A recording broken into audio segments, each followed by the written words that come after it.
Welcome to the Fearlessly Authentic Sash and Soul podcast. In each episode, we'll explore the power of embracing authenticity with a winning mindset and overall well-being to help you navigate life and the pageant world with confidence and resilience. I'm Rayanna Johnson, former Miss Wisconsin and founder of Fearlessly Authentic Coaching. So let's dive in. Welcome to Sash and Soul. Welcome back to episode number 32 of Sash and Soul. It is January and it is cold. Honestly, I'm imagining, if you're listening in the US, wherever you're sitting, it's probably been a little blustery rather, and cold and snowy. It's just I was just telling my husband, I want to work out today, want to get back into the swings of working out and moving my body, especially after the physical health issues that I've had recently that have really kind of taken away from my ability to do that. Because I know working out, moving my body is good for me. It's good for my physical health and my mental health. It's going to help beat the winter blues. But it's so cold. I just want to hibernate. I want to snuggle up with my dogs on the couch with some tea, or honestly, maybe a glass of red wine, just not do anything. And I know my husband just walked in and he had just gotten back from getting his hair cut. Looks good. And also smells really nice. I don't know what product they used, but it's lingering in my room right now. And he just looked at me with this pouty look, I just don't want to do anything. I want to go take a nap. And it's tough when we both work from home, and it could be really easy for us to just curl up and start binge watching a show together. But I got a lot of projects in the works, you guys. If you listened to the last week's episode of New Year, New Vision for 2025, there's a lot going on for Fearlessly Authentic, and I need to be at my desk, but I just keep looking out the window at the gray and blah, wishing I could go on vacation somewhere. But anyway, I hope you're doing well. I hope you're staying warm and staying motivated. And if you're not feeling motivated, that you're taking some really good, active, proactive steps to take care of yourself. And there are certain places in the world where they literally, their culture is to shut down in the winter because it's just too cold to do anything, and they literally hibernate. And I want to move there, or move somewhere nice and warm with a beach and pina coladas or margaritas or endless buffets of delicious food. Anyway, I digress. Okay, let's get into it. So today, I wanted to piggyback off of the episode from last week, episode 31, about, establishing your goals and setting your vision for 2025. And I talked quite a bit about kind of the highs and lows of 2024 for me and how much that influenced the person that I am today, and really wanting to keep moving forward within that self-development and taking the pieces of who I've become and pouring that into the work that I do, and using that in service to all of you and to my clients, and building my business and new ventures within that to keep pouring value into the world. That's always my intention. So I wanted to piggyback off of that, because with goals and a new vision and, dreams that you have of success this year, and whether that's education or career or pageantry or relationships, comes budgeting, because money moves things, and we just can't really do anything in this world without money. So it's kind of important that we talk about it. And I would suggest, if money is one of those topics that's just gives you the ick, head back to episode number 7 of Sash and Soul, where we talked about money mindset, because so much of finances and getting ahead financially and saving and building wealth comes first from mindset. As with most things, your mindset is the foundation. So head back to episode number 7 if you want to dive into more of the mindset side of things. But today we're going to talk more about the actual budget and how you create a budget for competing, no matter where you're at in your competition journey. I want to preface this by saying that budgeting has been essential for me in that, I came from the circumstance of not having any financial support when I was competing. I had moral support. I had family and friends that poured their love into me, but I didn't have the financial resources that some are fortunate enough to have. So I needed to be really savvy about how I utilized the resources that I had in front of me. And so for me, I started competing when I was 17 in the Miss America organization, and I was fortunate enough to be competing within a local title that was established in the community, had longevity, that I borrowed all of my wardrobe pieces from the pageant closet, from that local title. And then when I won, they had, again, the pageant closet that I could use for appearances, but they also had relationships within the community, different businesses, and they had a fund set aside to help with pageant wardrobe and things like that. And at the time, I didn't have any competition fees. The only thing associated with, needing money to compete in the Miss America organization at that time was to fundraise a certain dollar amount for the Children's Miracle Network Hospital and the Miss America Scholarship Fund.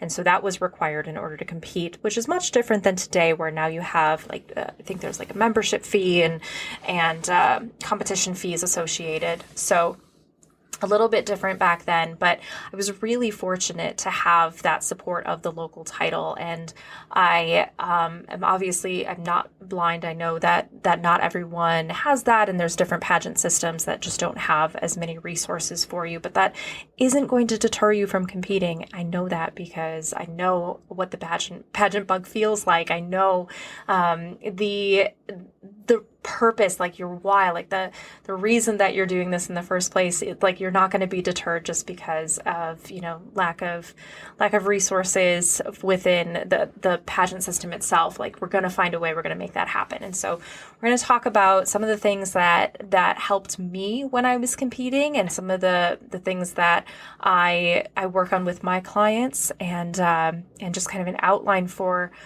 you on how you can best set yourself up for a successful pageant competition year in 2025 on a budget that works for you. So there's 5 things that we're going to go through today regarding setting up your pageant budget.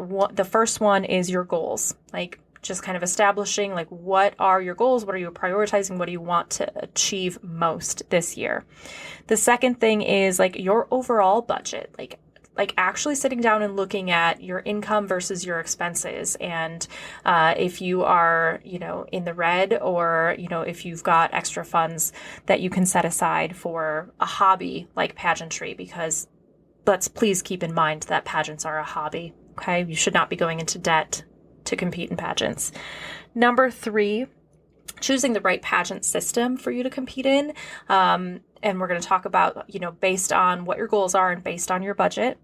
Number 4, prioritizing your expenses for setting up your expenses for your pageant competition, and prioritizing the ones that you want to pour more funding into because they're more important to you to reach your goals.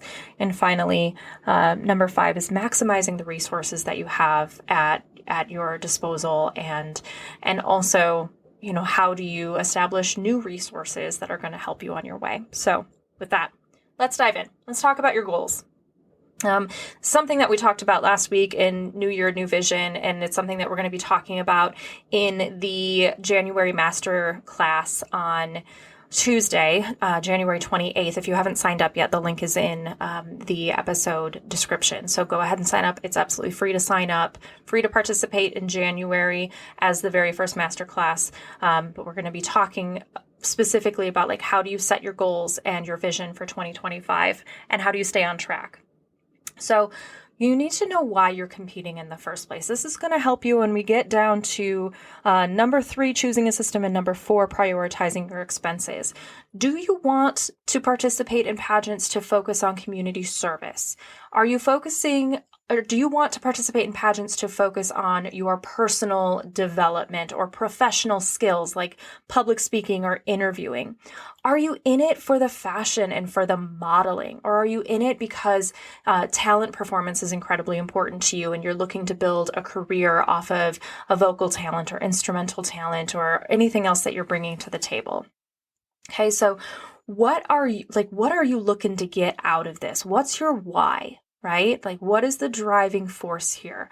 Or like one of the things I didn't mention is scholarships. That was one of the reasons that I competed. Now you can have multiple reasons, but like, let's look at your goals and also then prioritize what those goals are, because that's going to really play a role when we get further down into actually budgeting for those expenses in competition. The next piece that you need to look at is like, what level are you competing at this year? Like, are you looking to win a local title or a state title? Are you going all the way to an international title? That's also going to determine how you set up your budget for this year. Okay. So your goals are going to be kind of the foundation of how you set up your budget. So if you haven't sat down to actually look at your goals and your vision for 2025, that is absolutely the first step. Join the masterclass on Tuesday and we'll do it together. You'll walk away with really having a better idea of what that looks like and how you're going to stay on track. Okay. Next, looking at your overall budget. Ooh, this is where it gets irky, right? Like, who wants to sit down and look at what their expenses are and how much money they're making? Because, we're kind of afraid of what that end amount looks like after all the expenses are paid, right? Like, for some reason, we attach money to our own personal worth as human beings. That's the piece of the money mindset that we need to work through, that, our worthiness as human beings has nothing to do with how much money we have in the bank account or how much money is on our check, every other Friday that we get from whatever it is that we do for a living. We need to separate those things. So mindset wise, when you're sitting down to look at your budget, take a step back and look at it objectively, matter of fact, black and white. Like, no attachment to who you are, your worth, or where you're going to be 5 years down the road, or where you come from in terms of your family or your lifestyle growing up. Okay. Like, detach those things. I have so much empathy for you if you struggle with sitting down and looking at finances objectively. I have a lot of money mindset issues, and my husband and I, we have a running spreadsheet that actually, I've organized it into multiple tabs that, we're tracking different things like student debt, student loan debt, credit card debt, medical bills. We're looking at even household and our vehicles and so the long term of paying those things off and trying to set up goals for that. And then we've got his separate finance spreadsheet and my separate finance spreadsheet, and then our joint account spreadsheet. And then I've got my business spreadsheet, and it's just so many different tabs that we're looking at. And I get a lot of anxiety when he's like, "Hey, can we just check the financial spreadsheet?" I'm like, sure. It gives me the ick. I get really anxious about it.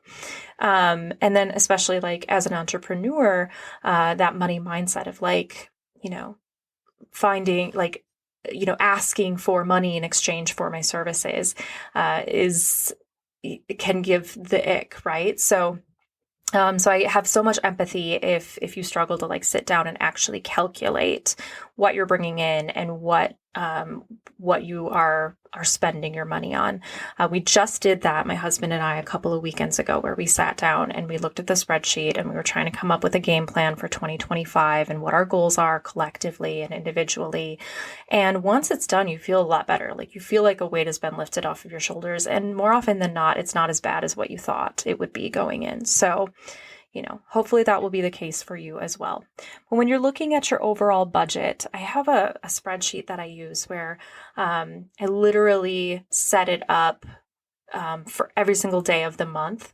And I have a section where I put down like my monthly expenses and like what day they're going to come out. So whether it's my car payment or my student loan payment or my phone bill or like my iCloud account or, whatever it is, subscriptions, all the stuff I have so that I can visually see in front of me when those things are coming out. And then I have it calculated where like I plug in like what my income is, on a certain day. So if you're getting paid every other Friday and you have an idea of what that's going to be, so for my husband, he gets paid twice a month. And so we know exactly how much his check is going to be. And we put it in that column.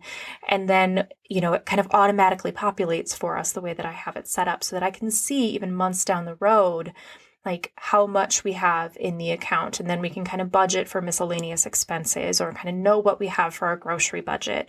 Helps us stay on track, and it helps us kind of ease any kind of unknown or mystery of like, are we going to be able to pay our mortgage this month? That was more of an issue for us earlier on in our relationship. We've been together 8 years and we're pretty well established at this point. But, when you're trying to get into a certain space financially, especially post-college and early career, like being able to look at that objectively and see everything in front of you can be a really powerful tool. So that is what I suggest for you. First of all, like how are you going to know what you can set aside and budget for pageants if you don't know what your overall budget is? Okay. So sorry to say that's going to be your second step after you figure out what your goals are.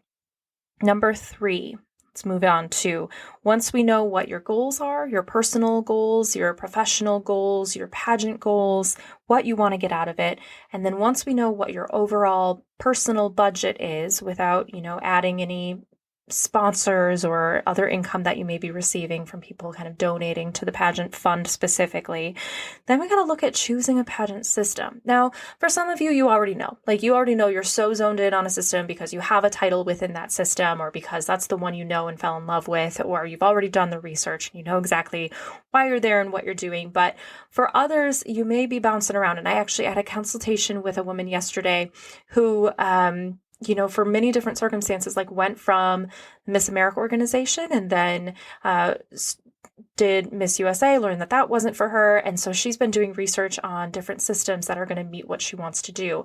For her, like she wants to succeed and she wants to win the title, but mostly she wants to be part of an organization that is so community service driven because she has a personal story and she wants to make a difference.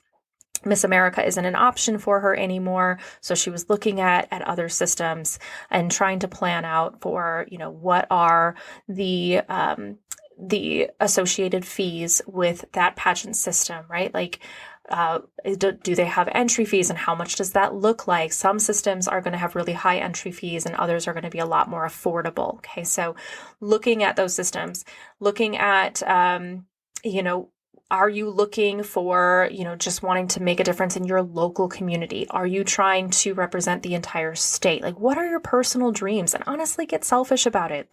I mean, that's one of the reasons that we do this is, to have a leadership opportunity and for that self-development, to make an impact and all those things. So like, think about all of those aspects and which pageant system is going to help you do that. There's so many different pageant systems out there, you guys. I was so green when I started. I did not know.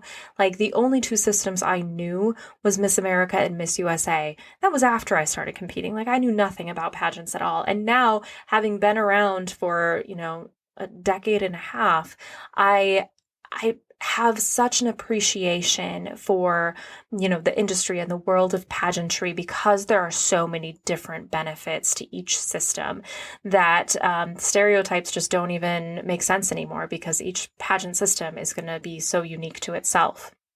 So find the pageant system that makes sense for you based off of what your goals are, what type of a title you want to hold, how involved in that title you want to be, or if you want it to be a one and done competition experience, looking at the costs, even factoring in additional expenses, like how much is the wardrobe potentially going to be? Is there traveling involved? Am I going to need a coach for this particular system? And when we're looking at like comparing those costs and stuff too, it's like If you are looking for a system where you don't have to spend as much money and you really just want to have the benefit of the community service and leadership skills, then doing a high fashion, high modeling system probably isn't the route for you, because you're going to need to invest in the clothing and the couture gowns and probably hair and makeup artists when you're at competition, and it's going to be a little bit more expensive that way versus if you're doing something that is much more like grassroots, community service driven. It probably wouldn't be associated with so many of those expenses. So that's something to keep in mind. And then, always, always, always reach out to current title holders or former title holders or even directors, volunteers within that system that you might be interested in, and ask some of those pointed questions. Knowledge is power, and you shouldn't be afraid to be asking those types of questions to really understand what it is that you're getting yourself into, especially when you're pouring your resources into it. When you are investing in that system, you need to know what to expect overall. So always, always do your research. I think that's incredibly important. I did that for many years when I was competing, just to find out what was the job actually like, what was the day in the life of Miss Wisconsin like, because I needed to know first and foremost, was this for me? Is this something I really wanted to do? And second of all, like knowing even all of the setbacks, is it something that would make sense for me and for my future in my life? Like, because if it's going to be a financial burden for a year, is that still worth it to me? And for me, I knew that it was going to be like a year of not making much money and a year off of school or a year off of advancing my career. But all of it was still worth it to me because it was the experience, the opportunity to go to Miss America, the scholarship that I earned. Like, there were so many things that made it okay. But for others, like, they're not willing. You might not be willing to take a year off of school or to put your career on hold. And that's okay too. So just kind of knowing what's expected of you is going to be another key factor in deciding which pageant system to compete in. Okay. So once we've got your goals, we've got your overall budget, we know which pageant system you're going to be competing in, then you get to prioritize your expenses. Once we know the pageant system that you're competing in, you're probably going to know what the entry fees are. You should, by this point, kind of understand what some of the unknown expenses might be for travel, for food, for what's expected of wardrobe, and anything else that might be coming up that may be hidden costs. Okay. So at this point, we should be pretty well ready to set up, like, what are the expenses that I should plan for and prioritize which ones I want to invest more into than others. Okay. So when you get to prioritizing your pageant budget and your pageant experiences, we got to break this down into necessary expenses, things that you absolutely are going to have to pay for, and then optional expenses. Okay, so categories are going to include things like, obviously, entry fees. That's a necessary expense. Wardrobe may be a necessary expense, may be optional, depending on, the level of competitive edge you need within your external appearance. So what I mean by that is, again, like if you're going into more of a high fashion modeling type pageant system, then you're going to need to invest more time and energy into your wardrobe, versus if you're going into something that may be like more of like a fair, like local community fair, or a volunteer program based pageant, then finding something that's used and purchasing used, or renting something, or even borrowing something might make sense. So then maybe it's an optional expense. It depends on your system, if you understand what I'm saying. Things like travel, hair and makeup, anything that you're doing with your platform, anything that you have to do marketing wise, printable materials like autograph cards, things like that. So really try and think of like anything under the sun and try and come up with a basic dollar amount that either you would be willing to spend, or that you think, or that it will come out to be in that expense. Okay. Then once you know like what the categories are and what the necessary and optional expenses are, and have a dollar amount, that's where you can start to strategize and like where to invest. Where are you investing the finite resources that you have in your pageant budget? based off of what's important to you. Okay. So is wardrobe the most important to you? Because on stage, an appearance is like the epitome of this pageant system. Then I would suggest prioritizing towards that. But if you are looking to do, like, if it's a job and it is very like leadership oriented and communication skilled oriented, then you should probably be investing in interview prep.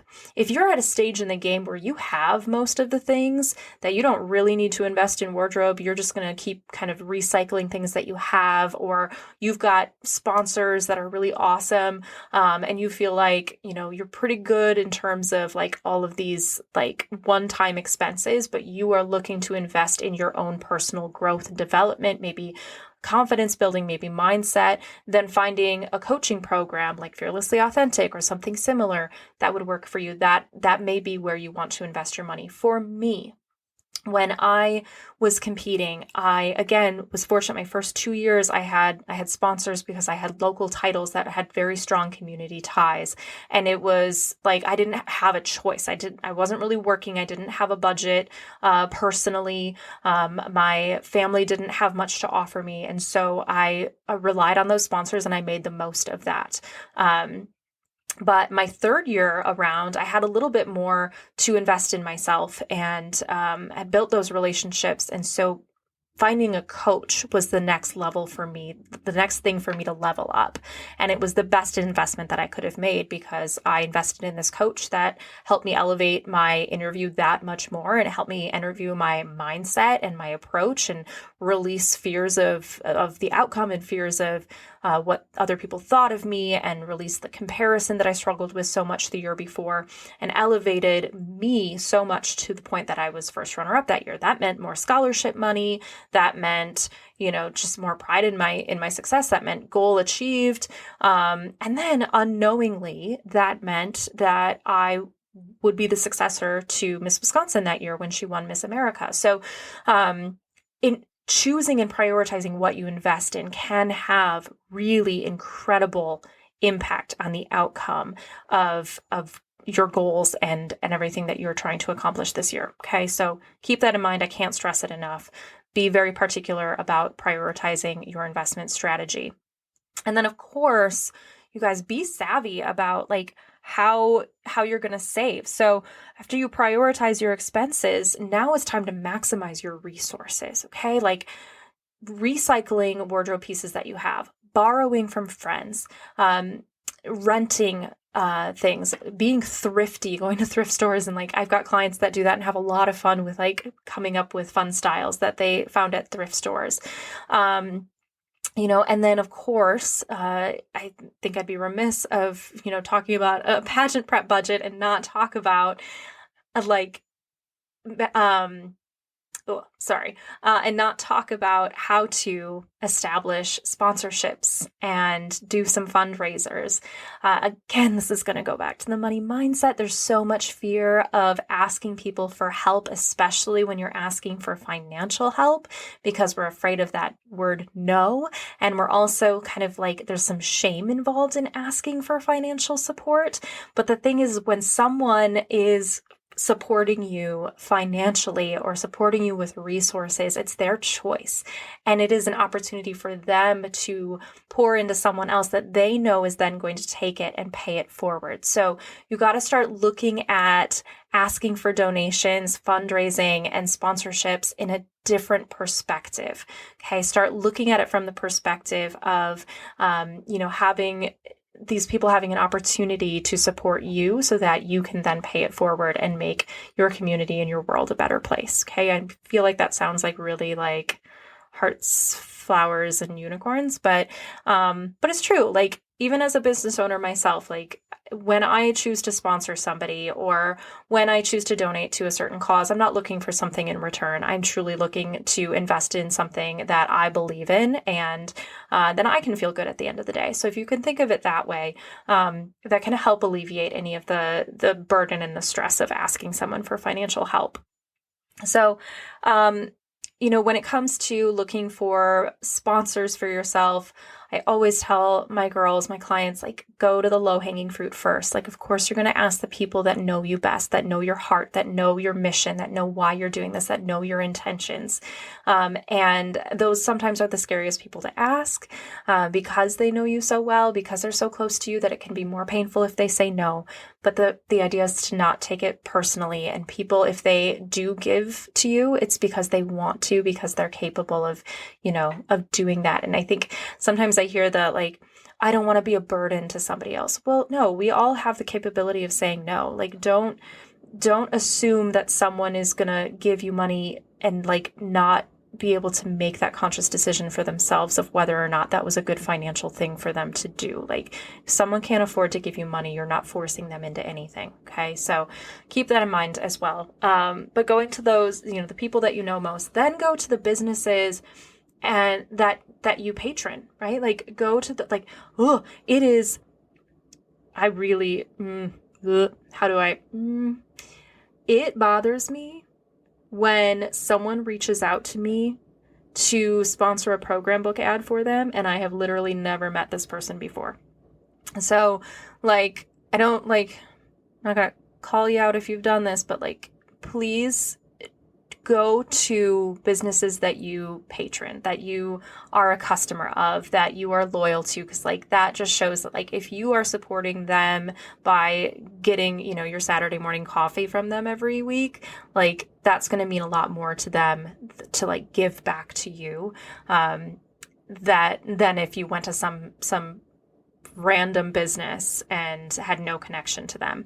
I have clients that ask me, for sponsorships and things like that. And, that does not bother me at all when clients ask me. Unfortunately, like, I have, like, rules and parameters just because I want to be fair, but, it never bothers me when someone that I've worked with before asks me. It's when someone that, like, that doesn't really know my program that well is just, like, asking for basically a handout.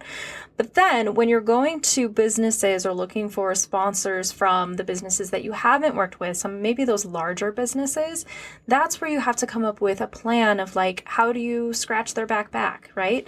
Like, how do you pay them back for their donation to you? So usually those types of sponsorships are going to go towards whatever organization you represent, like the larger ones, in the form of a scholarship or something along those lines. And then that's a matter of, like, how do we, like, boost them on social media? How do we thank them by coming and doing an appearance there, or, like, something along those lines, like thinking of ways that you could repay them for their kindness and for their donation.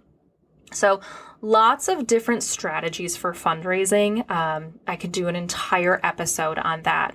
But when you are looking to maximize your resources, finding sponsors and fundraising is definitely something that you can do to show that you are very committed to your goals, that you are resourceful, and can just be a really helpful tool to pay for some of those budget items that are absolutely necessary, but maybe you don't have in your overall budget to spend on. The other thing too, in terms of maximizing resources, is look for those free resources. Like, I don't know, the one that you're listening to right now, Sash Soul, is a free resource for you to help you in your overall preparation, your mindset, your service initiative, your communication skills, and like overall competition prep.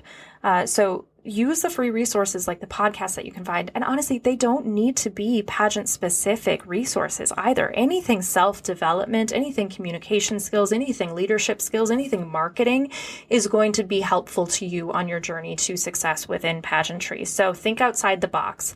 There's also, other resources within, I of course have to point out the resources within Fearlessly Authentic. So we've got, again, this masterclass that's coming up on Tuesday. That's free to you. If this January masterclass is a free opportunity for you to come and actually put pen to paper and put together a plan for yourself so that you can succeed this year. There's no catch to that either. I'm just really excited to be offering these monthly masterclasses. So this very first one in January is free of charge to you. So like truly just want everyone to join, and it's going to be great. I'm working on the presentation for it and everything. The outline is done. Like, it's going to be awesome. So you're going to walk away with tools that you can actually apply. Anytime that you are utilizing a resource and maximizing that resource, what I mean by that is you get out of it what you put in, right? Like, that goes with anything in life.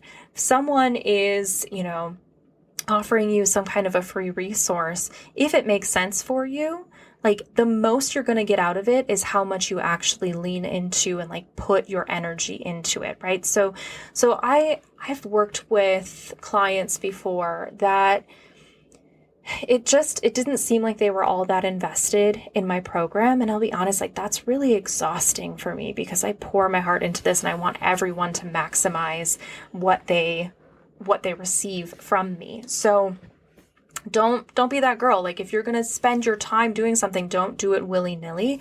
Like, if you are going to be using a resource, whether that's free or you're paying for it, like, maximize like what you're receiving from that resource by putting your all into it, and you will be that much better and that much stronger coming out of it.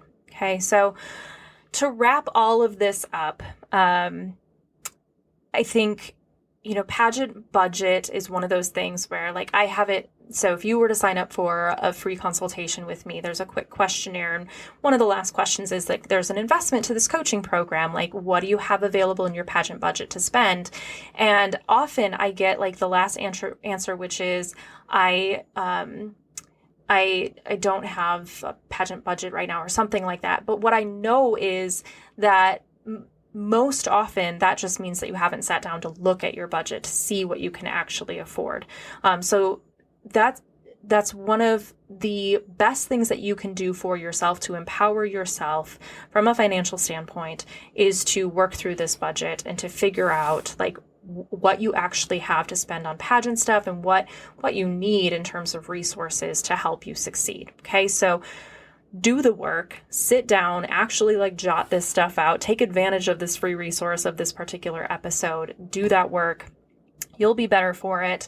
And then lean into some of those other resources. I've got the Fearlessly Authentic app. It's a free download. There's a free workshop within the app. You can try the 7-day free trial of the All Access membership that has like a whole mess of other stuff jam-packed in it that is like literally pageant prep at your fingertips, available to you. Set up a consultation with me. The consultation is free. It's going to help you figure out like your direction of where you want to go and what you need most in your pageant preparation. If pageant coaching is something that you're interested in, kind of figuring out what you want to budget for that, and then researching what different pageant coaching programs are available to you within your budget, within your needs and your goals. There's so many things out there, so many people, so many businesses, so many programs that are here literally just to help you succeed.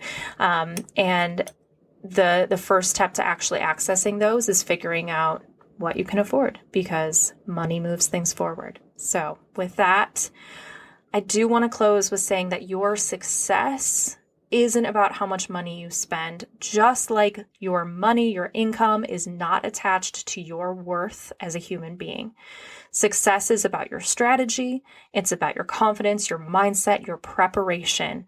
It is about all of your intentions and your why, your big picture for why you're doing that. All right. So moving forward, detach finances from your self-worth. Take action to be a planner and to invest in yourself so that you can be successful, right? So with that, I really hope to see you at the masterclass on Tuesday, or I'd love to see your name as a free consultation coming up here in the next couple of weeks, so we can look at and dive in more into your goals for 2025, and I can figure out how to help you get there to accomplish everything that you want to and dream of doing this year in 2025. So thank you so much for listening. I hope you stay warm. I hope you stay healthy. I hope you're staying motivated. Be sure to like and subscribe for more episodes, and we'll see you again next week. Bye.